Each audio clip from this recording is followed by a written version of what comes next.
Hi, my name is Marcella and I'm from Pacific Beach, and I want to thank Christina for inviting me to show you how to make Greek yogurt, and my husband Thano for doing the photography.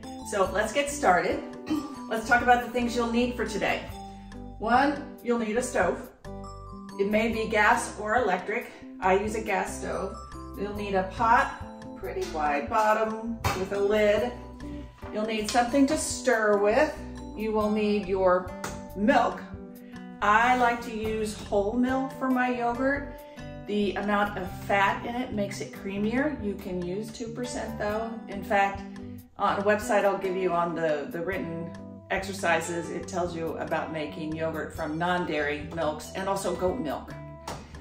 You'll need a starter. This is a starter I get from my friend Nick at Zgada, which is an authentic Greek restaurant over on Morena Boulevard. And then this is another starter from yogurt I've already made, but I'm gonna use Nick's today. And then I like to use a temperature monitor.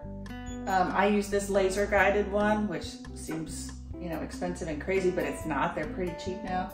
But you don't have to. You can just make the yogurt, the milk almost to a boil, and then when you let it cool down to finger touch where it doesn't burn you, then you can add your starter. So you don't have to get any fancy equipment. So I'm trying to make this so you don't have to buy anything extra. Okay, let's get started. We're gonna turn on the oven and hopefully this thing will start. I'm gonna start it on high. And this is 1 gallon whole milk. And I'm gonna pour in here. I like to use a wide pan because then it heats up more uniformly.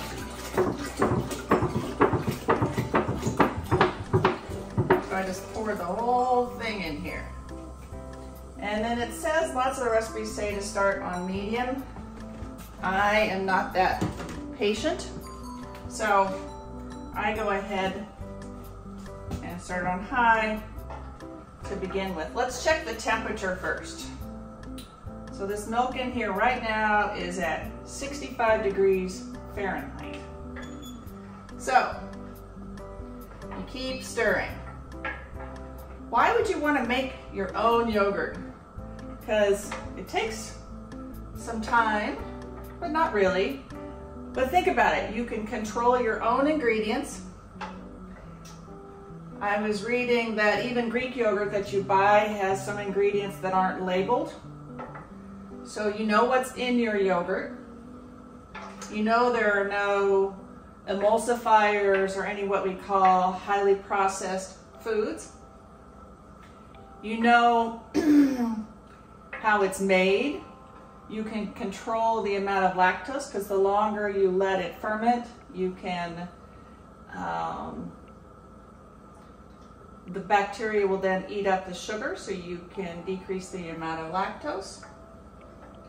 And you can make it from other things besides milk, but we won't go into that today. If you get good at this, you can try experimenting with other things, or you can start on another kind of milk to start with. That's the fun of this. That's why I like the cooking. It's because you can make mistakes. And usually your friends and families will eat them anyway. So another thing I wanted to mention was not only is sea level an issue on the temperature, but the other thing that's a variable is your stove. I have 4 different burners on here and they each burn different temperatures. So sometimes I cook on one and then sometimes I cook on the other. Right now this is on my hottest one. But I have to make sure I keep stirring all the time. But know that there's lots of different variables, but that's kind of the fun of it. If you end up doing it at a lower temperature, then it will be thinner. Now our goal here is to get it to 195. Now if we get it to 195, great. Boiling, remember, is at 212, and we're supposed to keep it here for 10 minutes. So right now we're at 169. So I'm going to keep stirring. I'm going to turn this off because it went from 180 to 195 so quickly. It just started boiling and then it went crazy. But that's okay. Just turned the heat off. And now I'm going to turn it back on to low. Here we go. Yeah, it was right about 185 that it just started boiling, which is not the boiling temperature for milk at sea level. So we are now at, it says 193. And I got it calmed back down. And I'm just gonna keep stirring and try and keep it up at that 190 mark, I think, for the next 10 minutes. So this is what it looks like. Sometimes I scrape the side of the bowl too. Okay, see you back at 10 minutes. Okay, my timer just went off for 10 minutes. So I have kept this from 170 to 185 for the last 10 minutes. So see, it's kind of bubbly. And you may ask, why 10 minutes? It's because the lactoglobulin, and that's the protein that's in milk, there's also whey, but lactoglobulin is the most important thing for us here. It has unraveled to make the matrix that forms yogurt. So now I'm gonna take this off the heat completely. And so now the heat is off and we're gonna let it cool. Now sometimes I try and hurry it along by keeping stirring, but sometimes I'm tired of stirring. So it's gonna be a little while before it cools down to a temperature between 105 and 120. So we'll see you back when it reaches the temperature. I'm back now. The temperature is at 113, 15, 12, so somewhere between that 120 and 105. Let's do the nick test and put our little finger in there. No, I didn't get burned. So we are ready to do the culturing. I am going to bring, I will do the safe thing, bring the thing over here, even though it's not hot. And now we're gonna use our culturing material. And I forgot to tell you, this is my older yogurt that I made. This is Nick's yogurt.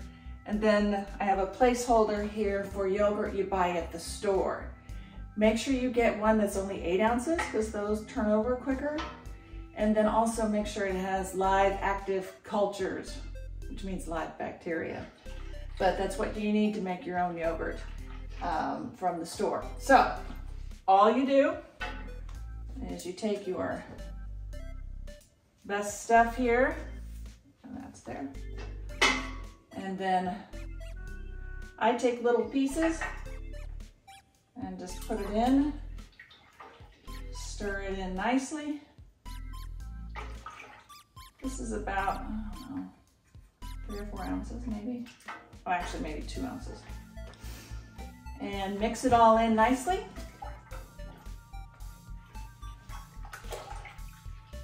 Then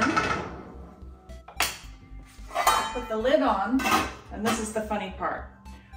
The first method I learned after the Instant Pot failure was to take this, put it out in the sun or a warm place, and put blankets over it to keep it warm for 4 hours. But that didn't work one time, so I thought, well, how can I make this a little bit more surefire? So I thought, I make bread, so I'm going to use the bread proofer on my oven. So it keeps a constant 95 degrees Fahrenheit. Now, the website that I'm talking about wants it at 86 or 87 degrees Fahrenheit, but I figured between the blankets and the sun being pretty variable versus 95 degrees, I think that works pretty well. So I just put it in the oven. In this case, I need to remove one of my racks, and I will put this in the oven. Now, at 95 degrees. Now, I'm gonna set, my timer doesn't go to 4 hours, but I can set it to 90 minutes. What you don't wanna do is open and shake it up and check it every hour or every 90 minutes. You've got to put it in there and leave it for 4 hours. So, I'll see you back then. Okay, we're here now 4 hours later. This is live. So now we are going to see what has happened to the milk. Has it turned to yogurt? Why, yes it has. Take a look at that. That's yogurt. See? Okay. We are now going to put it into 2 bowls because in the next video, I'm going to tell you how to make it into Greek yogurt. Okay, bye for now.